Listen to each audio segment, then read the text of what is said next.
بسم اللہ الرحمن الرحیم۔ Real video clip YouTube channel کے محترم دوستو، السلام علیکم ورحمۃ اللہ وبرکاتہ۔ آج کی اس ویڈیو میں ہم آپ لوگوں کو حضرت نوح علیہ السلام کا واقعہ سنانے والے ہیں، تو اس ویڈیو کو آخر تک ضرور دیکھیں۔ حضرت آدم علیہ السلام کی وفات کے تقریباً 1000 سال بعد حضرت نوح علیہ السلام دنیا میں تشریف لائے۔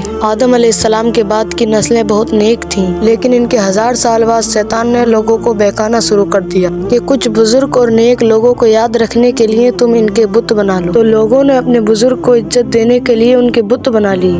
اس وقت تو بتوں کی پوجا نہیں ہوئی، لیکن ان کی نسلوں کے بعد آہستہ آہستہ لوگ بتوں کو پوجنے لگے اور شرک عام ہو گیا۔ ایک اللہ کے بجائے لوگوں نے اپنے خدا بنا لیے۔ پھر اللہ نے حضرت نوح علیہ السلام کو دنیا میں بھیجا۔ حضرت نوح علیہ السلام نے لوگوں کو اللہ کی طرف دعوت دی۔ قرآن مجید میں ہے، یقیناً ہم نے نوح کو ان کی قوم کی طرف بھیجا کہ اپنی قوم کو ڈراؤ اور ان کو خبردار کر دو، اس سے پہلے ان کے پاس دردناک عذاب آئے۔ نوح علیہ السلام نے اپنی قوم سے فرمایا کہ میں تمہیں صاف صاف ڈرانے والا ہوں کہ صرف تم اللہ کی عبادت کرا کرو اور اس سے ڈرا کرو کہ تم میرا کہنا مانو، وہ تمہارے گناہ بخش دے گا۔ حضرت نوح علیہ السلام تبلیغ کے سلسلے میں بہت محنت کرتے تھے، دن رات لوگوں کا اجتماع اور گھروں میں جا کر دعوت دیتے تھے، لیکن چند لوگوں کے سوا کوئی ایمان نہیں لایا۔ نوح علیہ السلام کی قوم ان کا مذاق اڑاتی تھی اور کہتی تھی کہ اگر تم سچے ہو، جس عذاب پر تم ہمیں بتاتے ہو اسے لے آؤ۔ حضرت نوح علیہ السلام کی قوم آہستہ آہستہ برائی میں بڑھتی گئی، صرف چند لوگوں کو چھوڑ کر کوئی ایمان نہیں لایا۔ پھر اللہ کی طرف سے وحی نازل ہوئی کہ آپ کی قوم میں سے جو لوگ ایمان لائے ہیں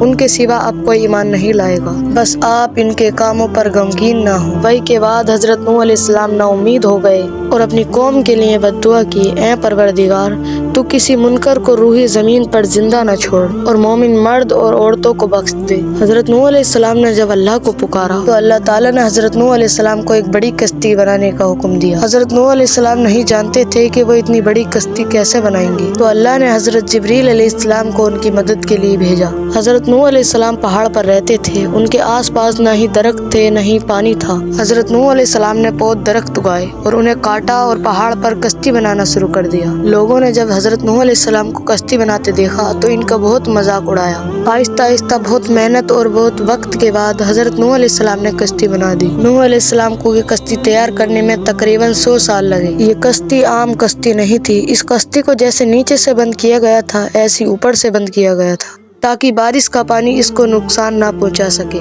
اللہ تعالیٰ نے نوح علیہ السلام کو حکم دیا، مومنوں کو اور اپنے گھر والوں کو اور زمین پر موجود جانوروں کا جوڑا جوڑا اس کشتی میں سوار کر دو۔ پھر اللہ تعالیٰ نے زمین اور آسمان سے پانی جاری کر دیا اور بہت خطرناک سیلاب آ گیا۔ اس سیلاب نے دنیا میں رہنے والے انسان اور جانوروں کو غرق کر دیا۔ طوفان کا پانی پہاڑوں سے بھی اونچا ہو گیا اور صرف نوح علیہ السلام کی کشتی باقی رہ گئی۔ صرف وہی لوگ اور جانور بچے جو کشتی پر سوار تھے۔ نوح علیہ السلام کا بیٹا کشتی پہ نہ آیا۔ نوح علیہ السلام نے اسے پکارا، اے میرے بیٹے، کشتی پہ آ جا، کافروں کا ساتھی نہ بن۔ لیکن اس نے کہا، میں پہاڑ کی چوٹی پر پناہ لے لوں گا جو مجھے اس پانی سے بچا لے گی۔ نوح علیہ السلام نے فرمایا، آج اللہ کے حکم سے کچھ بچنے والا نہیں، صرف وہی بچے گا جس پر اللہ رحم کرے گا۔ جب بیٹے نے باپ کی بات نہ مانی تو نوح علیہ السلام کے سامنے ہی اس طوفان نے اسے غرق کر دیا۔ جب نوح علیہ السلام کے سامنے ان کا بیٹا غرق ہو گیا تو ان کی آنکھوں میں آنسو آ گئے اور اللہ سے کہنے لگے، تو نے فرمایا تھا کہ میرے گھر والوں کو نجات عطا فرمائے گا۔ اللہ تعالیٰ نے فرمایا، اے نوح،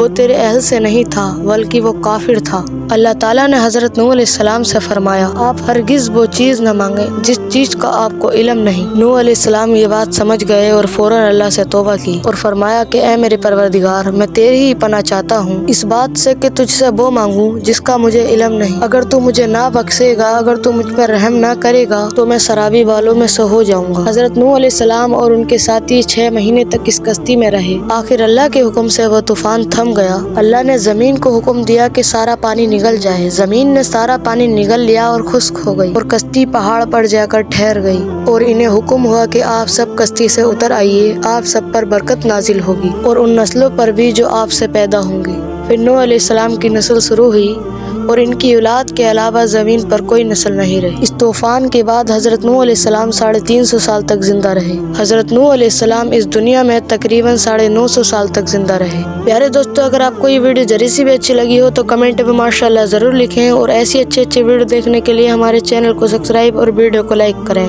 پھر آتے ہیں کوئی اچھی سی ویڈیو لے کے، جب تک کے لیے خدا حافظ۔